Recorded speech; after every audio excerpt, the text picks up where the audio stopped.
Consistent profitability is the goal of every trader, and as with anything of value, it doesn't come by easily. Usually, many traders tend to get into consistent profitability after a couple years. This is because they spent years trying, failing, and learning what works and what doesn't work. I know exactly what I did to get profitable, and in this video, I'll be sharing that with you so you can get profitable as fast as possible. The greatest enemy to profitability when it comes to trading is being in the cycle of looking for what works, and we do this often when we're on losing streaks. We start to look for the next mentor or course, and the most popular, the next working strategy. The reason you do this is because you lack understanding of the reality of trading. Let's take for example, if you're on Earth and look at the moon, it seems very adorable and lightened up and smooth. But if you actually get to the moon, you'd see that it's not exactly what you thought it was while you were on Earth. You get to notice that it's not as smooth as it looked. You also get to experience intense heat and cold. Then you start to get disappointed. And from there, you look at other planets. They are so beautiful and look like a really good place to be in. Even the Earth you came from starts seeming like it's beginning to look good too. But you're very certain that it's not all rosy the way it looks. Now that's how every trading strategy is. When you start out with a new strategy, it seems like that is the holy grail. You make profit, some people even get to make good withdrawals. But as time goes on, you start to make losses that make you question if the system really works. Now that point where you start losing is what's most important, because that's exactly where the journey to profitability begins, and that's where I'll start my teaching today. Now, when you take losses in the market, it can only be caused by two things: trading errors or mere probability. To get profitable, you need to completely eliminate one of them, and then the other won't hurt your journey. The losses caused by trading errors are the ones you should focus on eliminating. Pay close attention, let's break this down further. Losses caused by trading errors are as a result of two things: bad psychology, which includes FOMO, getting in too early, moving your stop loss when the trade is already active, and what I like to call hope syndrome, which entails holding trades for too long or letting your winning trades turn into losing trades. Then as for the other, technical errors, is solely caused as a result of you not mastering your strategy. So this is also known as you not knowing how to execute your edge properly. So then what causes all this bad psychology we've listed here? Let's break it down further. Now when it comes to FOMO, fear of missing out, you know what FOMO is? Everybody usually has passed through FOMO. That's that phase when you're about to enter a trade and you don't want to miss out on this trade. Probably because yesterday's trade, you didn't get an entry confirmation and price left you and you made money on the trade. Or the previous day, something funny happened that made you miss out on that move. And then because of that has bruised you, that emotional pain that came from you missing out on that good setup, you then don't want to miss out on that setup again, and then you start acting out of FOMO. So now, what causes this FOMO? It's literally not because of what happened to you that you missed out on those setups. It's actually caused because you don't believe that there will be another good trade setup. Now, for example, the instance I gave before, like if you trade the 830 system I always teach on YouTube, and let's say you have price run 830 highs and there was no break of structure. Just after your highs were run, price went straight to the other lows, the sell side liquidity. Now, this happened just a one-time scenario or even a two-time scenario. But if you've studied this over time and if you've learned and mastered this system, you know that, okay, this is just a one-time thing. This is just mere bad luck. It's just that this trade did not work out. Other trades will certainly work out. Now, because of you don't believe that there will be another good setup, you FOMO into trades, which is a big problem. The second is having an early entry, just like also the instance I gave whereby price doesn't give you a confirmation and it went your direction, and on another day you're scared that an entry confirmation may just not show up again, and then you tend to enter early. And most times when you enter early, you know what happens? There actually was no entry confirmation at all. So what happens is there was no signal to get on a sell or a buy. Price just goes straight and hits your stop loss. Whereas if you had waited for your entry confirmation to show up, you'd have just avoided that trade because there was no entry.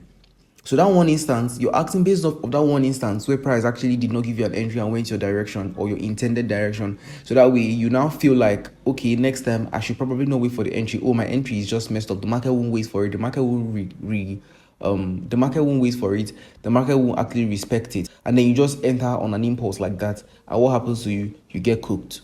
if you actually think about it, these two are linked together. FOMO and early entry. You're also afraid of missing out here. That's why you entered early.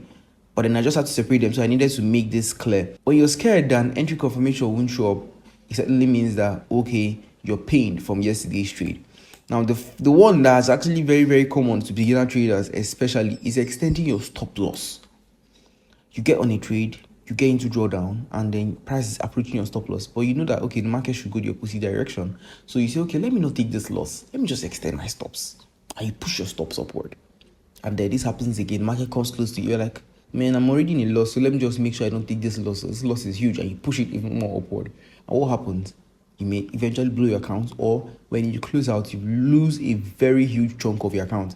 And all that is because of you're trying to avoid a loss. Now, why are you trying to avoid a loss when you understand that losing is part of the game? If you've learned and studied and mastered your approach, you would know that, okay, if price gets to this point, I'm probably wrong about this move and I should be exiting. But when you don't have a plan, you don't have a laid down approach, or you've not even mastered the approach that you're using, you now tend to make this mistake due to emotions that now makes you extend your stop losses because you're trying to avoid a loss. Now let's break this down further. Causes of FOMO. Actually, this should not just be FOMO. This should be the causes of all these things listed out here.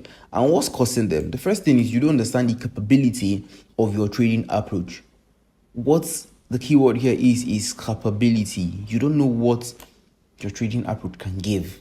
You don't know if this trading approach would actually what's my expectancy at the end of the month? What's my risk to reward expectancy for every trade? What is likely going to happen? At what point would I be saying that this is a losing trade? At what point would I say this is a winning trade? What confirmation should I look forward to before entering? You don't know what your system can give. You don't know what it's capable of. I cannot boast of my system giving a 1:17 R in one trade. In fact, if I have that kind of trade, it's most likely going to be a losing trade. So I know this, and I know that, okay, this is not my kind of system. My system gives me basically an average of 1:3 R, and I'm like, okay, this is what I have. And this is what my system is capable of giving me on every given trade. On some good trades, I could have 1:4, 1:5, beautiful. But then on an average, what do I have? A 1:3. This is because I understand the capability of my system. And now the other is that you lack enough historical data of how frequent your setup shows up. This especially comes down to this guy right here, where you don't believe that there'll be another good trade setup. So because of you don't know how frequent this setup shows up, you've not studied, you've not mastered, you've not journaled, you've not gathered data. So you don't even know how frequent this setup shows up in a week. I can guarantee that out of 5 trading days in a week, at least 3 of those days I should have it set up. Except the market is just not moving. Maybe some economic events are going on, and I'm okay. I know that I don't have a trade in this particular day. But that aside, I know that at least in every trading week, I should have 2 to 3 winning setups. Even if they are losing setups, good. But my setups should show up 2 to 3 times in a week. This is because I've built historical data way back from like 2 years, 2 to 3 years ago. I know this has been how my system has been playing out over a long period of time and over a multiple series of trades. I know this, and that is why you never find me getting into trades based off of FOMO. Yeah, it may happen 1 or 2 times, but then it should not happen. When it happens, you caution yourself, if most likely punish yourself for breaking those rules. And the final one is little to no confidence on your setup. And guess what? Why don't you have an understanding of capability of your approach? Because you don't study enough. You lack historical data because you don't study enough and you don't journal. Very important. You don't journal. If you journal and you've taken a track of those mistakes you made, you've taken a track of how your trades played out, you've taken a track of, okay, I did this on this particular day, or ideally I would have done this on 2022 February 3rd, February 4th, and this happened. So next time, probably let me look forward to 10 more trades. If that mistake makes me take a loss, I'm scrapping it. I should not do this next time. Now, when you've built this kind of data for long periods of time, I'm not even saying go back to 2 years ago. Just do this for 6 months. 6 months alone is all you need. If you can do 3 months, good. 6 months, beautiful. A year, perfect. If you can do this, believe me, the problem of you not knowing how frequent your setup is going to show up, or you're scared that you're not going to get a correct entry confirmation, and all of this would wipe away because of knowledge. Fear comes when there's lack of knowledge. confidence comes due to the fact that you know something. For example, if you're driving and you speed a lot, if you speed a lot, you're most likely not scared because you know that, okay, you know how to use your brakes effectively, that you are safe. But when people don't know how to drive properly, they are scared when they see people speed because they feel like, okay, you're going to crash. Yes, you could crash, but then less likely because you know what you're doing. And that thing that happens to you, whether you're very confident when you're driving very fast, is because of you have the knowledge of how to do it. So when you gain the knowledge of how your system works through study, you would move away from that phase of getting into trades because you're not sure they're going to show up next time and that kind of thing, and then you're going to be very, very confident of your system and your approach. And then before we even go on, there's one other thing, mere probability. And the mere probability losses are the ones that are caused because no system is 100% win rate. Every system must have a losing day, maybe a losing week. You must encounter losing streaks. So, but if you're able to eliminate all these losses from emotions, trading errors, FOMO, and all of this, then you're going to actually see that those results you have in backtest, where there are no emotions in backtest and study, are going to start to replicate in real trading, in real life trading now, because you're just taking only losses based off of the fact that, okay, if you flip a coin, you could get a head or a tail, which is mere probability. All right, so these are losses you can't control, so you have nothing to do about it. But then these other ones that come as a result of your emotions, the only way to get over your emotions is gather knowledge, study, gather knowledge, gain mastery, and gather data. When you have all this data, and even if you're in doubt, you go back to them and study them and then take notes. I have my journal here always open. You can see right there, it's going to load. I have my Notion journal here always open because once I come over here to Trading View and I'm done trading and I come to my journal and I come to my Notion and I journal my trades because I don't want to be doing anything and not taking records. All right, it's taking time to load now, so let's get out of that place. So when it comes to journaling, what should you take note of? First off, journaling is done when you're either recording how the trades you took played out or how your system has behaved in the past, and you use that information to project what the future holds. So on live trades journal, you take note of if you FOMOed into or out of your trade. You also take note of if you followed your trading plan to the T. You know what the T means? I'm not telling you. What were the emotions you had during your trade? Were you happy? Were you excited? Were you sad? Were you afraid of losing? These are things you should take note of. And I should just drop this. If for any reason you're scared of taking a loss, if for any reason you're scared if a trade goes against you, the solution to that, the very quick solution to that is size down. So you're risking $100 and you're scared, risk 10, risk 50, risk way lesser than that. So that way, I mean, if you lose $1, if you lose $10, you're not gonna really bother. If $10 is a lot of money for you, then risk $1. The most important thing is that you're trading on an actual live account and you're actually getting to tame your emotions. So, and then what other things should you look out for when you're live journaling? P&L, risk to reward, and any other information you like to have. But the most important are the first three. If you FOMOed into your trade, if you followed your trading plan, and what were the emotions you had during your trade. Why these are important is because these things would help you act better the next day you come to the chart. So it's more like a 1% better thing. Today you come, I had so and so emotions because of XYZ, you journal it down. Next time I would not do this. You come the next day before your trading time, you read what you said you're not going to do. Have it at the back of your mind, and then you trade the next day with a better mind. Maybe you even made some mistakes with your emotions too. You journal again. At the end of 3 months, you're going to be a beast, really emotionless, because of the fact that you have gained mastery and knowledge of not just yourself, but your system. Now, on the backtest journal, what are you looking forward to? You're looking forward to what time or session your system plays out, because basically the backtest journal is what helps you build your trading plan. Do you understand me? So you're looking forward to what time or session your system plays out best, if there are any variations to your entry criteria. So maybe I have like a break of structure and return to a fair value gap after the displacement. That's my entry. But then as of a couple months ago, about 2 months ago, I recently found out that at 9:30 Eastern time, due to the volatility, if price goes into a POI above my liquidity pool, which I already marked, I would just sell from there instead of waiting for further entry confirmations on the 1 minute time frame. That is what I mean by variations to your entry criteria.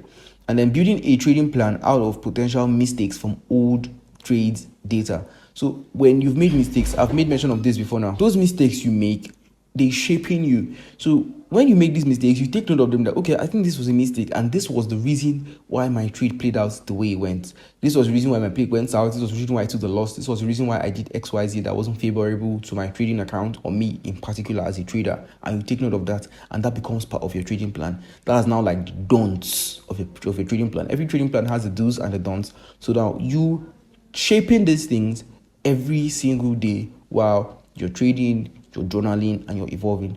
The fourth I've said the third. So the fourth is potential of returns on the strategy in terms of percentage and risk to reward. Like I told you guys earlier, I know that my system has a 1 to 3 hour risk to reward expectancy, and that's like the same thing you need to incorporate to yourself too when it comes to returns on the strategy. So that you know that if you see a 1:17 trade, a 1:10, you know that this is not your system.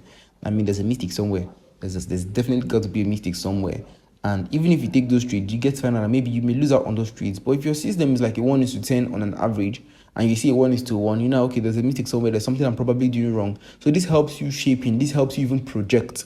This with me, and I can say, okay, I know that I can pass a problem challenge in less than a month because I know the frequency of my system, and I know that I could basically bag 1 to 3 on every trade. Do you understand me? So you actually do the same research for yourself by going back in time and seeing how price has acted in line with the way you trade. So if you zoom out on all of this, you get to see that unprofitability is as a result of lack of adequate knowledge on how your system works, and know how to learn multiple approaches and all that crap that we do as traders just keeps us going in cycles. So Prince Will, with what you've said, what is the fastest way to get profitable? Get one strategy, learn it, know that the losses will come, and that time the losses come is the time for refinement. What is this refinement? Basically means taking out the things that will cause unnecessary losses and incorporate something that will increase your strike rates. Once you've refined enough, the losses will drastically reduce, and you start to have a random distribution between wins and losses. Then that is the time to leverage on the power of risk to reward. Consistently focus, gather data, study your approach diligently. In 3 months,